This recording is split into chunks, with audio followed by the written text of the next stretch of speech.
Dans l'assemblée des saints, assoiffé je me tiens, que ton onction descende sur moi.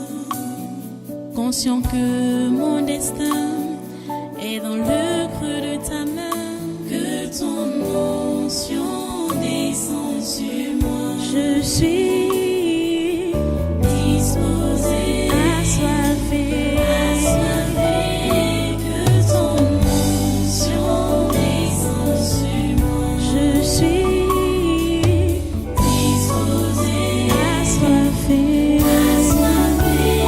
que ton onction descende sur moi.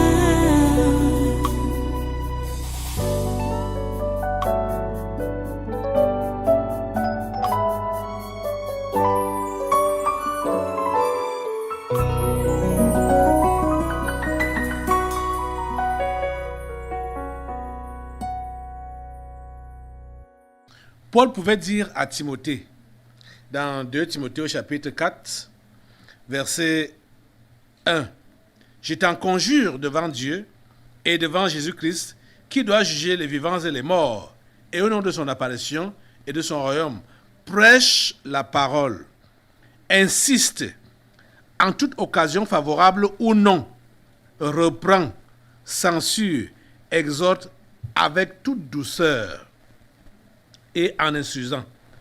Vous voyez, prêche la parole en toute occasion, favorable ou non, insiste. C'est-à-dire, rien ne doit t'empêcher de faire ton ministère, de faire ton travail. Rien ne doit te décourager, rien ne doit t'influencer. C'est-à-dire, que ce soit, j'ai dit, tout ton être, ton corps, ton âme et ton esprit doivent être orientés vers l'accomplissement de ton ministère. Le ministère de la réconciliation, dans le couloir où Dieu t'a placé.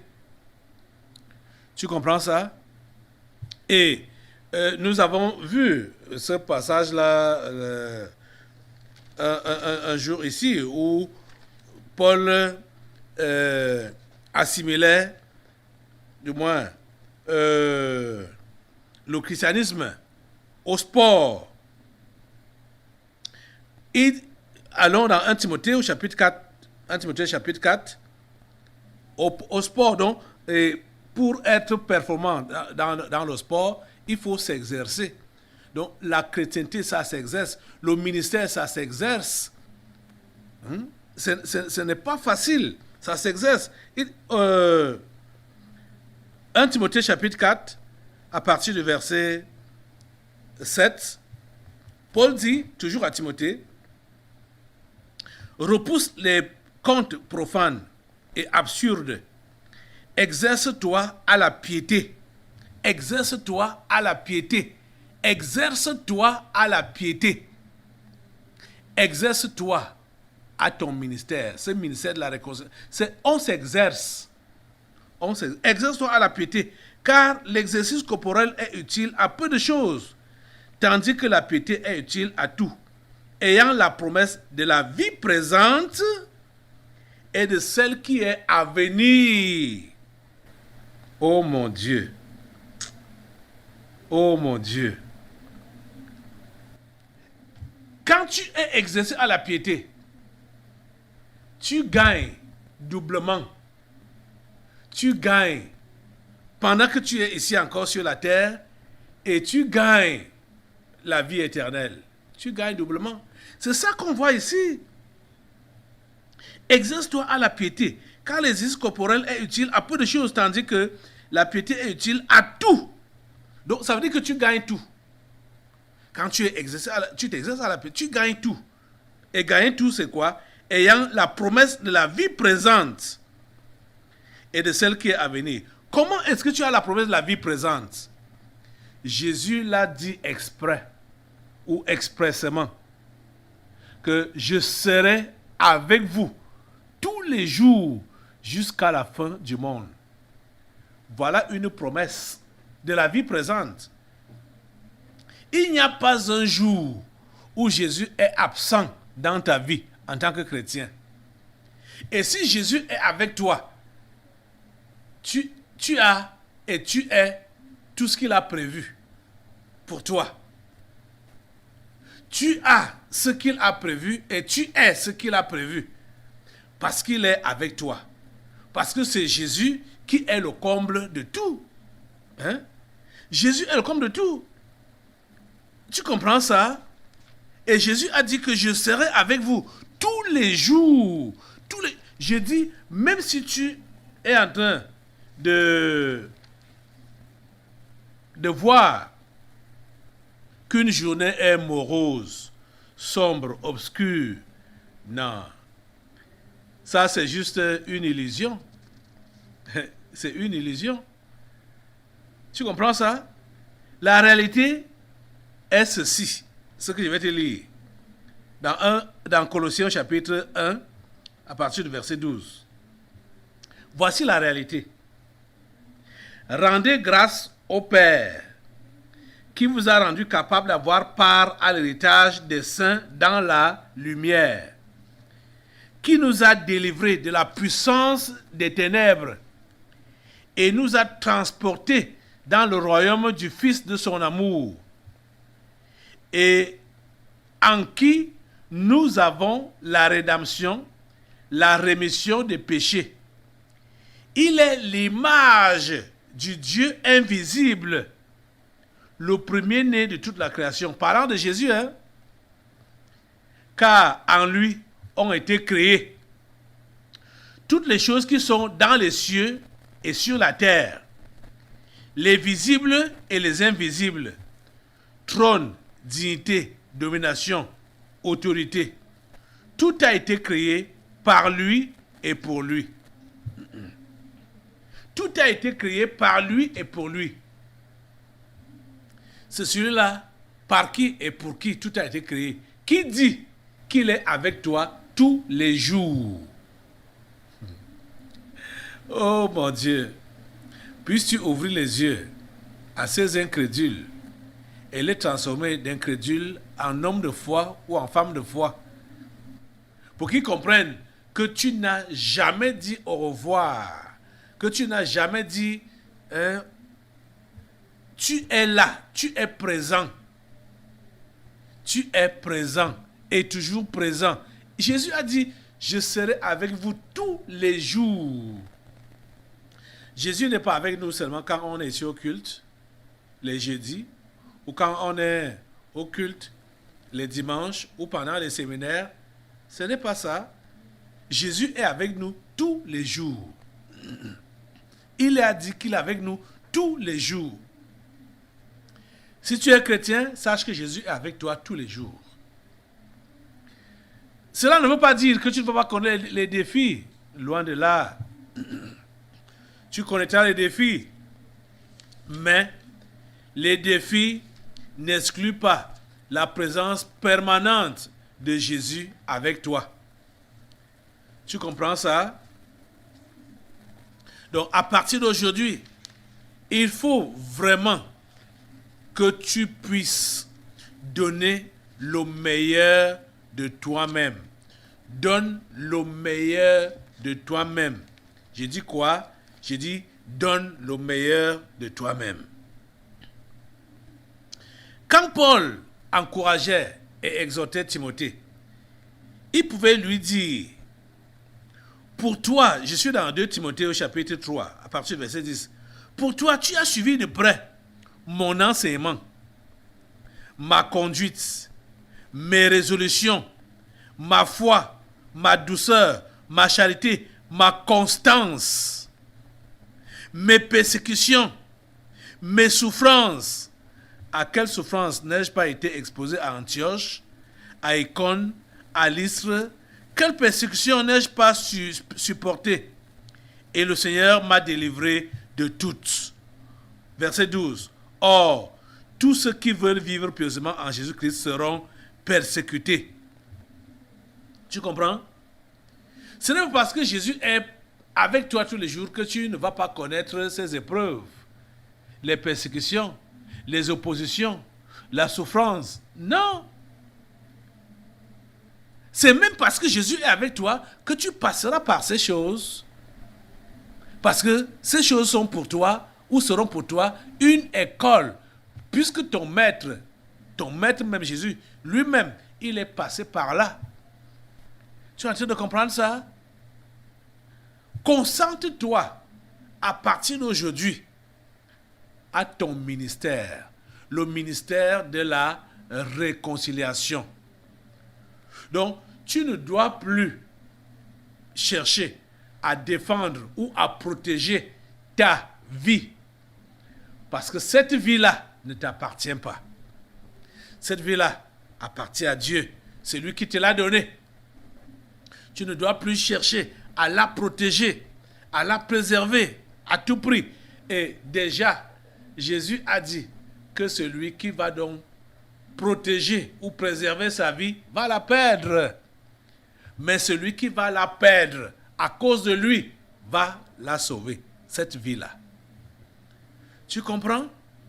Quand on va donc t'intriguer, te demandant, tu fais quoi de ta vie? Dis ouvertement, clairement et à haute voix que je l'ai confié à Jésus et je ne compte pas la reprendre. Ni aujourd'hui, ni demain, ni un de ces jours. Cette vie-là lui appartient. Tu comprends, non? Si tu essayes de vouloir sauver ta vie, je te dis, dès que tu... Les gens ne comprennent pas. Dès que tu veux te ressaisir, dès que tu te ressaisis pour dire que non, je risque de perdre ma vie, je risque de donner ma tête à cause de Jésus-Christ, tu as déjà perdu la foi. Parce que tu as préservé ta vie. Tu comprends? Tu as déjà perdu la foi. Tu n'es plus enfant de Dieu. Mais si tu es prêt à n'importe quoi, à cause de lui, à cause de Jésus, tu es prêt à n'importe quoi, qu'on te fasse n'importe quoi, tu n'as pas peur.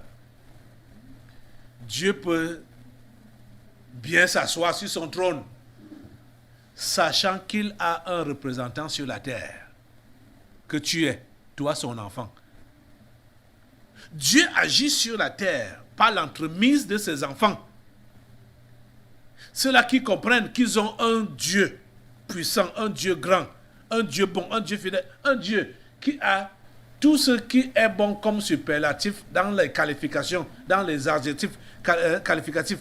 Ce Dieu-là, quand il sait que toi qui es donc son enfant, tu es tout courageux et tu t'es renoncé, tu ne fais plus cas de ta vie, il peut s'asseoir avec confiance sur son trône, sachant que tu feras le travail avec son secours, avec son assistance. Tu comprends ça?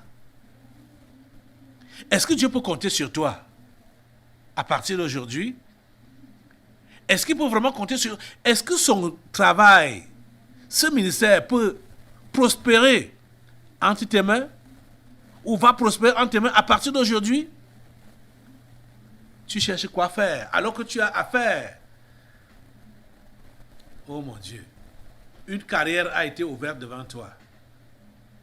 Chers amis, ça ne s'ignore pas. Quand on a le couloir dans lequel on doit fonctionner, ça ne s'ignore pas. Si tu ne sais pas dans quel couloir fonctionner, je me pose bien la question de savoir si tu es déjà né de nouveau, si tu es vraiment un enfant de Dieu.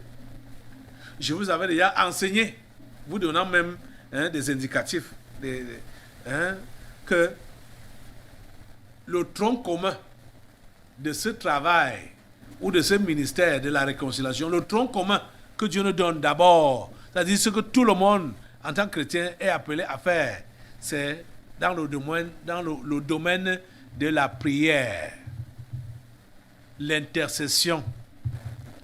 Parce que Dieu nous a donné à tous une mine. Il nous a mis au même pied d'égalité. Donc, c'est n'importe quel enfant de Dieu qui doit crier à Dieu, Abba Père, reconnaissant Dieu comme son Père. et demandant son intervention, son secours, chaque fois qu'il peut être en difficulté ou chaque fois qu'il veut son intervention sur la terre. L'enfant de Dieu doit crier à son Père.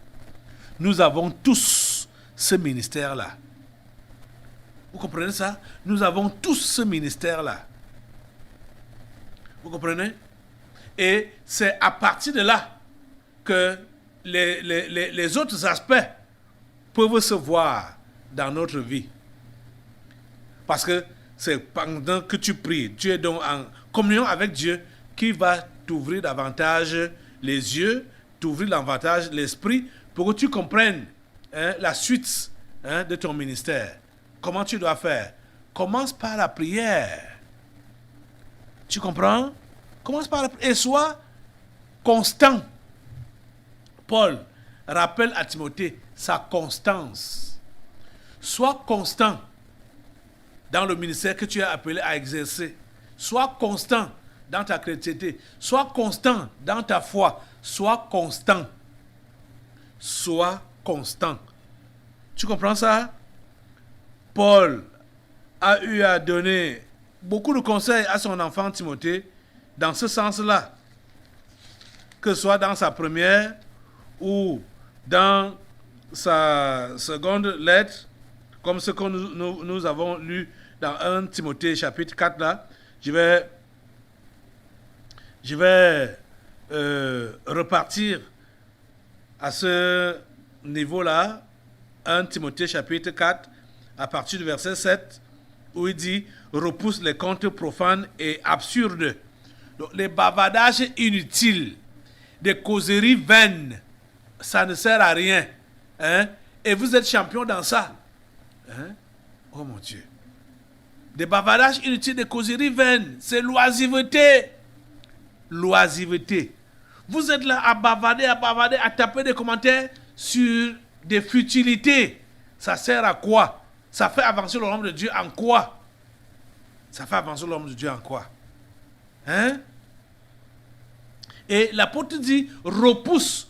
Donc, quand les gens vont entamer des conversations, des causeries futiles là, repousse ça. Repousse ça. Ne sois pas oisif ou bavarder pour raconter du n'importe quoi. Tu comprends, non?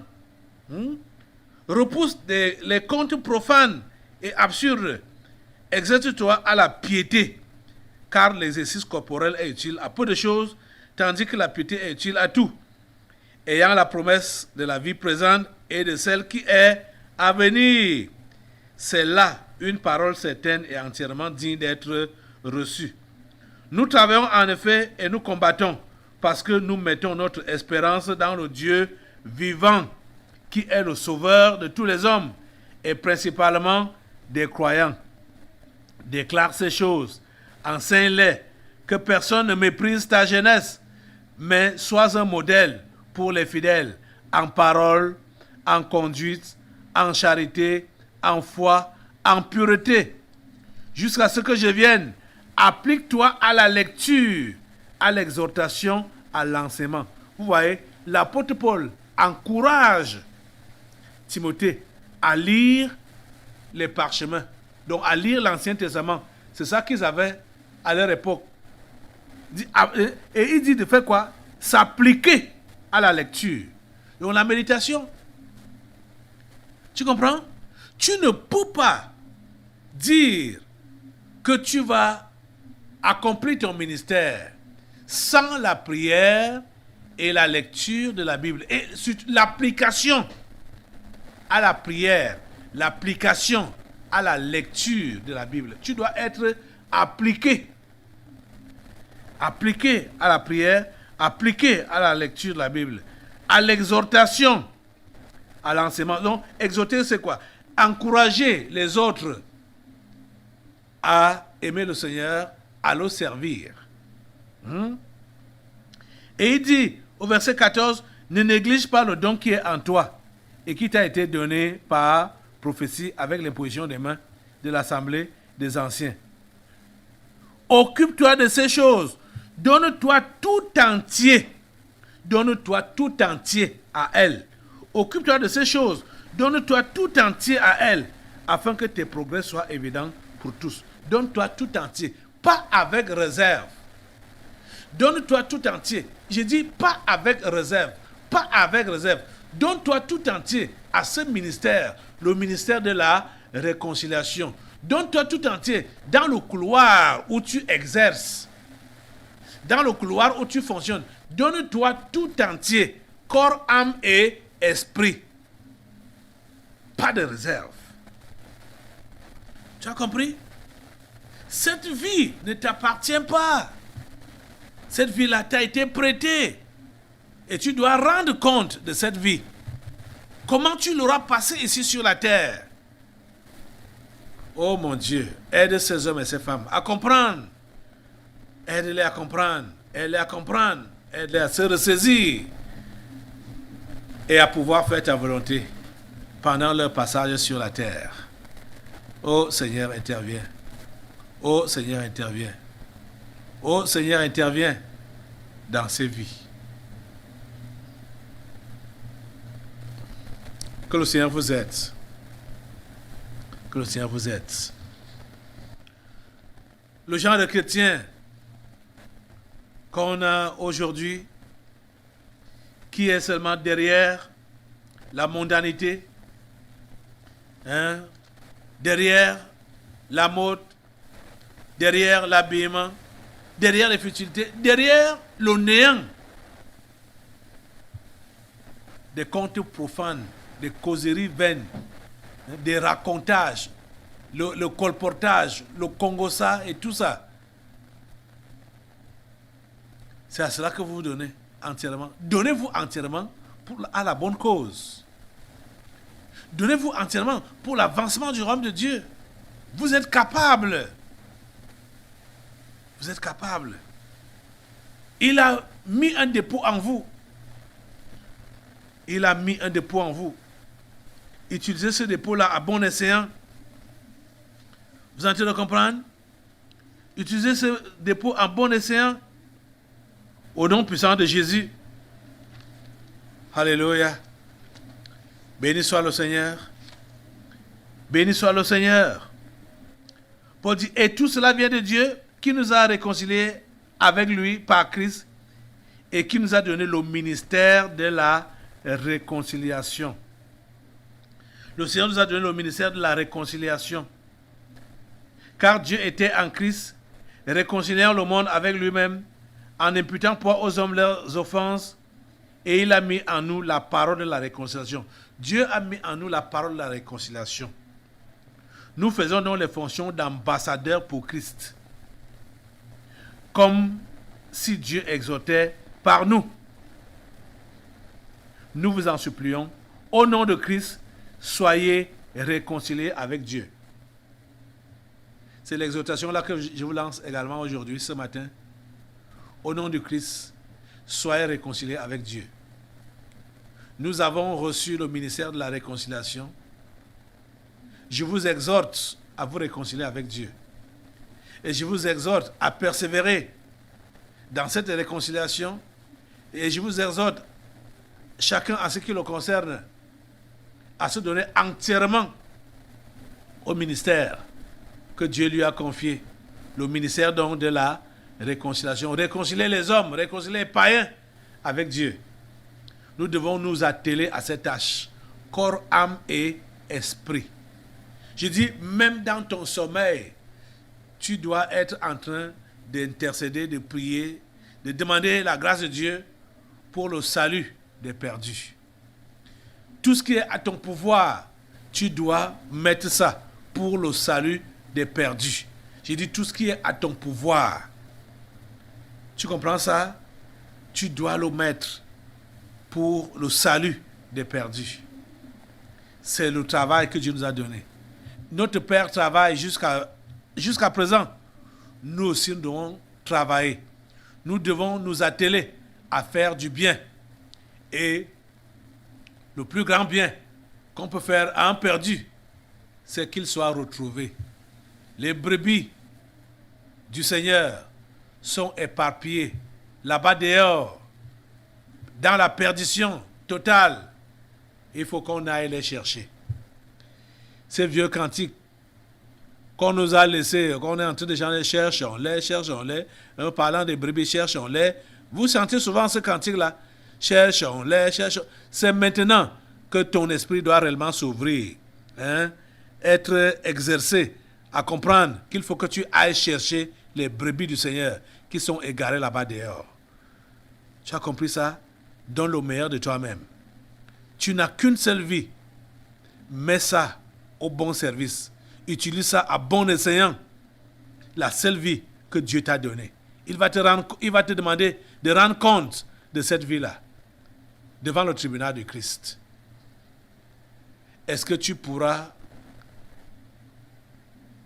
rendre de bons comptes à Dieu par rapport à ta vie menée ici sur cette terre? Ma prière est que tu sois debout ce jour-là. Ma prière est que tu puisses passer ce concours, cette épreuve, cet examen. C'est ma prière pour toi. Dieu aide cet homme, cette femme, cet enfant, ce jeune homme, cette jeune fille à donner le meilleur de sa vie, le meilleur de lui-même pour accomplir tes plans dans sa vie pendant sa génération. Merci au Dieu parce que tu fais cela. Au nom puissant de Jésus. Amen. Je vais vous lire ces paroles de Paul dans Romains avant de finir ou de passer aux délivrances prophétiques. Romains chapitre 12. Romains chapitre 12. À partir du verset 1. Paul dit, je vous exhorte donc, frères, par les compassions de Dieu, à offrir vos corps comme un sacrifice vivant, saint, agréable à Dieu, ce qui sera de votre part un culte raisonnable. Ne vous conformez pas au siècle présent, mais soyez transformés par le renouvellement de l'intelligence, afin que vous discerniez quelle est la volonté de Dieu, ce qui est bon, agréable et parfait. Lève-toi maintenant sur les deux pieds pour t'offrir à Dieu comme une offrande, comme un sacrifice vivant. Sacrifice vivant. Ce n'est pas un sacrifice mort, c'est un sacrifice vivant. Ça veut dire qu'il y a des choses qui peuvent t'attirer, qui peuvent vouloir t'attirer. Mais tu dis, je ne me donne pas à ces choses-là, je me suis déjà offert à Dieu comme sacrifice. Je suis le sacrifié du Seigneur. Offre-toi à lui aujourd'hui. Dis, Seigneur, prends-moi ce matin comme un sacrifice vivant. Je me donne à toi. Me voici, Seigneur. Je ne vais plus me conformer au monde. Je renonce à la mondanité. Je renonce à la mondanité. Je renonce aux attraits du monde. Je renonce au monde. Renonce à ses attraits. Renonce à ses convoitises. Renonce à cela au nom de Jésus. Donne-toi entièrement à Dieu. Donne-toi entièrement à Jésus. Merci Seigneur de les accepter. Merci Seigneur de les prendre et de les utiliser pour la gloire de ton nom miraculeux. Merci Seigneur parce que tu permets que tes enfants puissent accomplir, chacun en ce qui le concerne, ce ministère que tu nous as confié, valablement pendant leur vie sur cette terre. Au nom puissant de Jésus, j'ai prié. Amen. Amen. Ok, vous pouvez vous asseoir.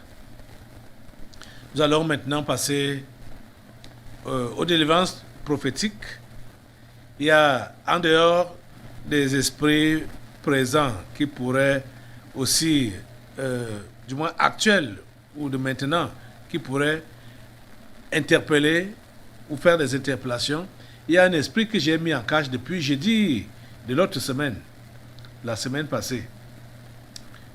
Et c'était encore quel esprit là? Le siècle présent, voilà. Justement,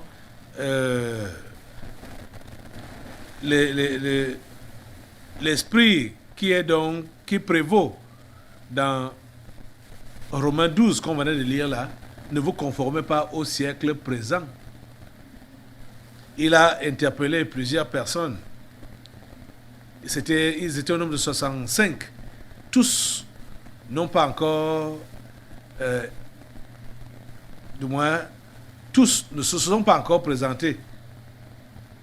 Donc aujourd'hui, nous aurons l'occasion d'interpeller encore donc ceux-là pour qu'ils puissent se ressaisir. Hein. Le Seigneur les interpelle pour qu'ils puissent se ressaisir. Donc, nous passons un temps d'adoration maintenant, donc en attendant les délivrances prophétiques qui vont suivre. Dans l'assemblée des saints, assoiffé je me tiens, que ton onction descende sur moi. Conscient que mon destin est dans le creux de ta main, que ton onction descende sur moi. Je suis disposé, assoiffé, que ton onction descende sur moi. Je suis disposé, assoiffé,